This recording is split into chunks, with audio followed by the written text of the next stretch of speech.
अरविंद जी, बड़ी विचित्र स्थिति है। इसका मैंने एक वन लाइनर ये समझ पाया तमाम नेताओं को सुनने के बाद कि हम नहीं जीतेंगे तो हम बांध के आप लाल किले पर लटका दो, लेकिन हम मानेंगे नहीं, ईमानदारी से चुनाव हुआ, जान लो। हमारी शर्त एक ही है कि हम जीते तो हम ये सर्टिफिकेट देंगे कि चुनाव ठीक हुआ। अगर हम नहीं जीतेंगे तो ब्रह्मा उतर आए, हम ये सर्टिफिकेट नहीं देंगे कि चुनाव ठीक हुआ। हम कहेंगे कि चुनाव गलत हुआ। और एक नई बात जो अभी तक नहीं आई थी, वो आज राहुल जी ने उसका प्राकट्य किया है। ये भारत के लिए बहुत ही अजीब बात है और बहुत ही विचित्र बात है। उन्होंने कहा कि भाजपा के जितने सांसद हैं लोकसभा में, उसमें हर छठा सांसद घुसपैठिया है। लोकसभा में प्रतिपक्ष का नेता कह रहा है कि लोकसभा के सदस्य घुसपैठिया है। अरविंद सिंह जी। हेलो जी। हेलो। हाँ, आ रही आवाज भैया, बोलिए। जी अमिताभ जी, बीच में आवाज नहीं आ रही थी, अभी आ रही है। मेरे से प्रश्न जरा दोहरा दीजिए, मैं जवाब देता हूँ। मैंने कहा कि जो मैं समझ पाया हूं, देश में राजनीतिक स्थिति ये है कि हम नहीं जीतेंगे तो हमको आप पेड़ से बांध दो, हम ये नहीं कहेंगे कि चुनाव ठीक हुआ। हम कहेंगे चुनाव फर्जी है, जब तक या तो हमें जिताओ और नहीं तो हम कहेंगे फर्जी है। चाहे ब्रह्मा उतर आए, साथ में महादेव भी आ जाए, विष्णु भी आ जाए, हम मानेंगे नहीं। क्या कर लोगे? मेरे गला तो रोक नहीं लोगे, बांध नहीं दोगे। एक दूसरी चीज जो मैं हैरान हूं, जो सवाल है, देश में पहली बार शायद किसी लोकसभा में प्रतिपक्ष के नेता या किसी बड़े राजनेता ने ऐसी बात कही होगी कि भाजपा के जितने सांसद हैं लोकसभा में, उसमें हर छठा सांसद घुसपैठिया है। लोकसभा का प्रतिपक्ष का नेता कह रहा है कि लोकसभा के सदस्य घुसपैठिया हैं। ऐसे ही ये नाराज होने वाली बात है। इस पर नाराज हुआ जाए, गुस्सा किया जाए या हंसा जाए। अरविंद जी, तीन चीजें हो सकती हैं, गुस्सा करे, नाराजी जताए या हंस दे। एक और तरीका हो सकता है, इस तरह के उलूल जुलूल बयानों को आदमी इग्नोर कर दे, और ऐसे ही रहा तो देश इग्नोर कर देगा, उसको कोई भाव नहीं देगा। जी। जहां तक लोकसभा में हर छठा सांसद घुसपैठिया है, ये तो पूरी तरह से विशेषाधिकार का मामला बनता है। और मुझे लगता है कि जब अगली लोकसभा की बैठक होगी तो उसमें यह मुद्दा आएगा और नेता प्रतिपक्ष को उसमें जवाब देना चाहिए, फिर भागना नहीं चाहिए। और नहीं, तब वो ये कहेंगे मेरी सांसदी ले ली, मुझे संसद में नहीं रहने देना चाहते मोदी, मेरी सांसदी छीन ली, दैया रे दैया मेरी सांसदी ले ली, भैया रे भैया मेरी सांसदी ले ली। एक समस्या हो। देखिए अमिताभ जी, प्रॉब्लम क्या है? देखिए, जब आप गलती स्वीकार करेंगे, हार स्वीकार करेंगे, तो उसमें प्रॉब्लम यह है कि फिर आपको अपनी गलतियों को ठीक करना पड़ेगा, फिर आपको अपनी गलतियों पर काम करना पड़ेगा, फिर जमीन पर उतरना पड़ेगा। फिर ऐसा नहीं होगा कि बीच चुनाव में आप मस्कट चले जाइए, बीच चुनाव में आप थाईलैंड चले जाइए, कार्यकर्ताओं को छोड़कर कहीं और निकल लीजिए और पार्ट टाइम पॉलिटिक्स करिए। नहीं होगा। फिर आपको 24 घंटे 7 दिन जमीन पर उतरकर कार्यकर्ताओं के बीच में रहकर कार्यकर्ताओं को लीड करते हुए काम करना पड़ेगा। लेकिन इसमें बहुत सुगमता मिल जाती है कि भैया हम हारे ही नहीं है, वोट चुरा लिया गया है और हमको हरा दिया गया है, और बार बार यही दोहराते हैं। भारत के लोकतंत्र में व्यवस्था है, आपको शिकायत है इलेक्शन कमीशन में जाइए, आप लिखित में शिकायत करिए। इलेक्शन कमीशन में समाधान नहीं है, जहां पे इलेक्शन कमीशन है स्टेट का या सेंटर का, वहां के हाईकोर्ट जा सकते हैं। हाईकोर्ट का सिंगल बेंच नहीं सुनता है, डबल बेंच में जा सकते हैं।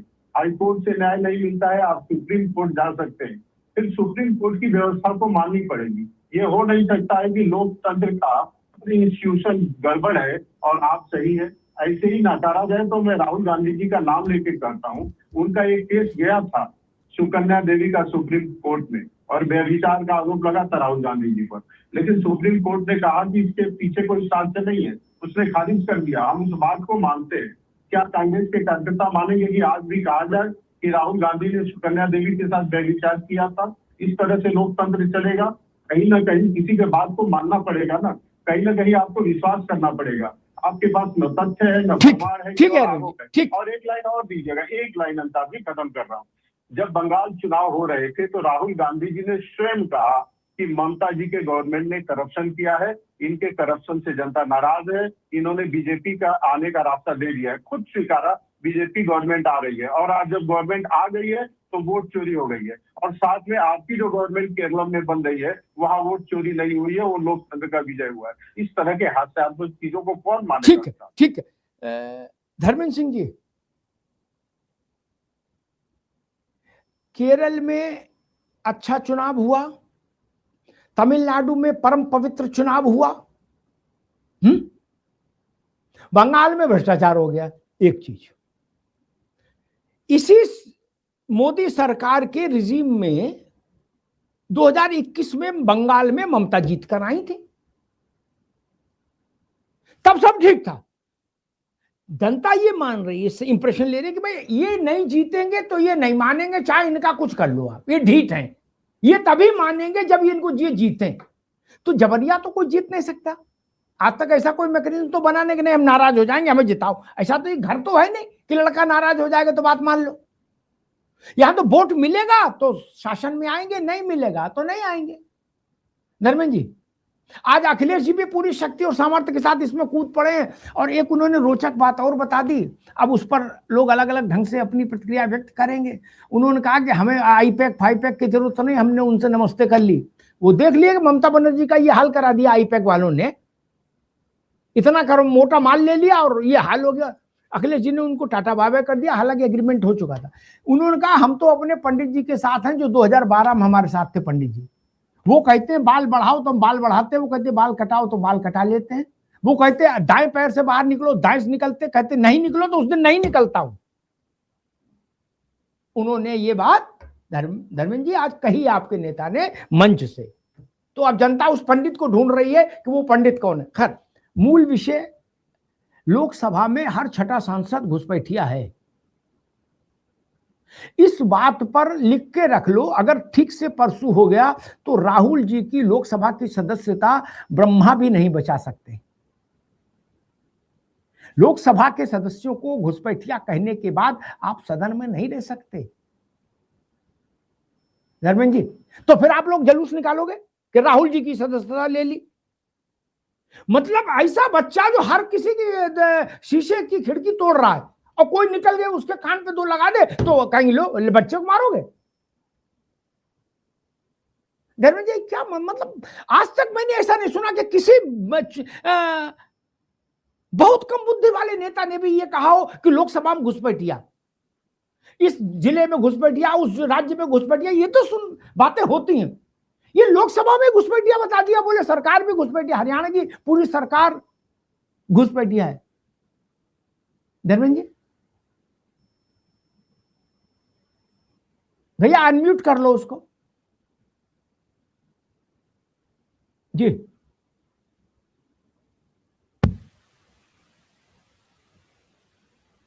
यहाँ से अनम्यूट है अमिताभ जी, मेरी आवाज जा रही है? आ रही बिल्कुल। अच्छा, मैंने कहा आपको और हमारे को पहले साथियों और दर्शकों को मेरा अभिवादन। देखिए अमिताभ जी, 2-3 बड़ी महत्वपूर्ण बात है।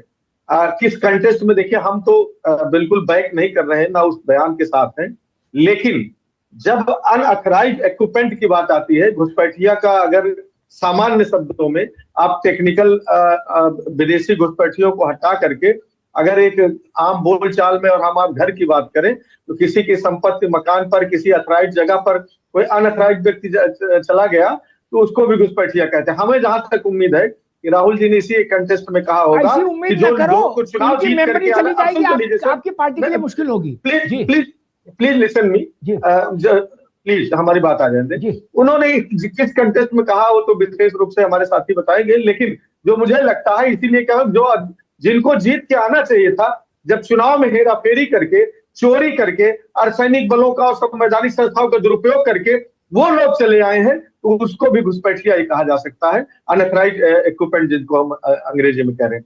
हम आते हैं दूसरी बात, केरल, बंगाल और तमिलनाडु की बात आप करें। भाई जहां जो होगा, जहां पार्शलिटी होगी, जहां चोरी होगी वहीं कहा जाएगा।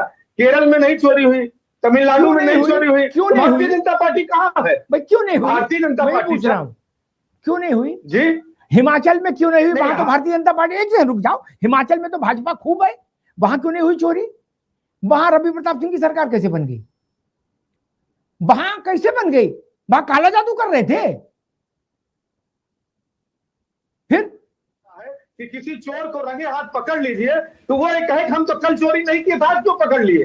क्या सवाल करते? अरे कहीं कोई चोरी किए तो कहे जाए कि नहीं करे तो लोकतंत्र जिंदाबाद। मतलब अखिलेश जी जीतेंगे, ठीक है धर्मेंद्र जी, मतलब आप ये कह रहे हो कि अखिलेश जी जीतेंगे तभी वो मानेंगे, कि तभी प्रेस कॉन्फ्रेंस करेंगे कि चुनाव ठीक हुआ। अगर वो जब तक नहीं जीतेंगे तब तक वो नहीं मानेंगे। मैं समझ गया, ठीक है, समझ गया। आप ये बात दर्ज कर ली, रिकॉर्ड में आ गई कि जब तक अखिलेश सपा नहीं जीत जाएगी तब तक नहीं माना जाएगा चुनाव ठीक हुआ।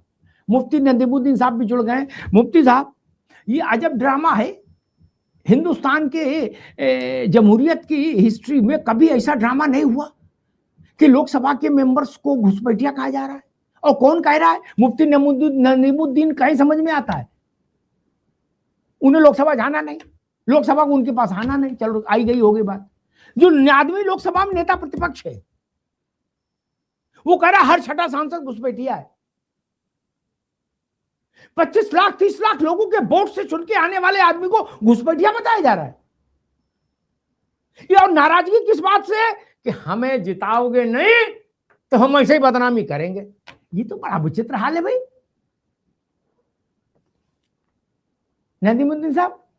जी जी जी, देखिए राहुल गांधी जी ने जो बोला है उसकी बात की निंदा भी होनी चाहिए। डेमोक्रेसी में जीत करके आने वालों को इस तरह से नहीं बोलना चाहिए। मगर अब कुछ सच्चाई है, कुछ तथ्य हैं जिनको समझने की जरूरत है। बंगाल में बीजेपी और कांग्रेस के बीच में 32 लाख वोटों का अंतर है और 27 लाख वोट विचाराधीन है।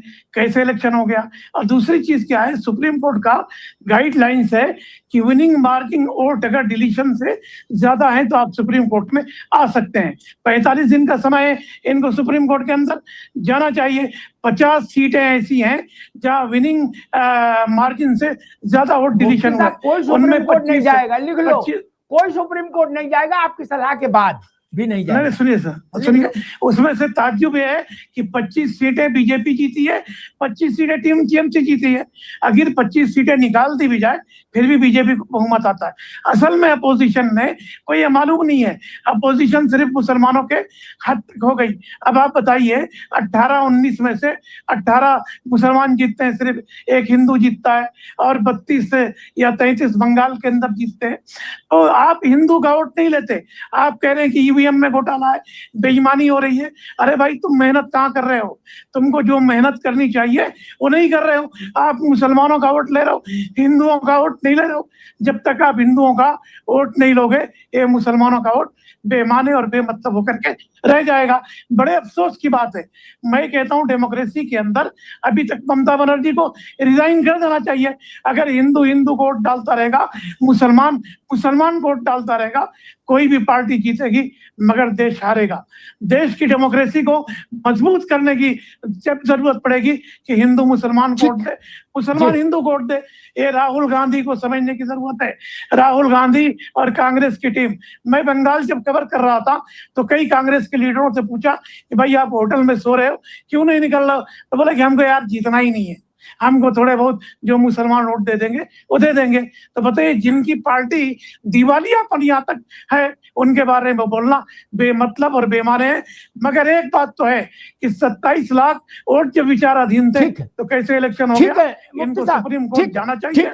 हाँ, जाना चाहिए। ठीक है, मगर एक बात कह के मैं अपनी बात खत्म कर रहा हूं कि आप कह रहे हैं कि ईवीएम में रिगिंग है, घपला है। बात ये नहीं है, बात है कि मोदी ने हिंदुओं के दिमाग में रिगिंग कर दिया है। जब तक आप मेहनत नहीं करेंगे, हिंदुओं के साथ आप अच्छा नहीं रहेंगे, आप कोई इलेक्शन नहीं। ठीक है मुफ्ती साहब, ठीक है।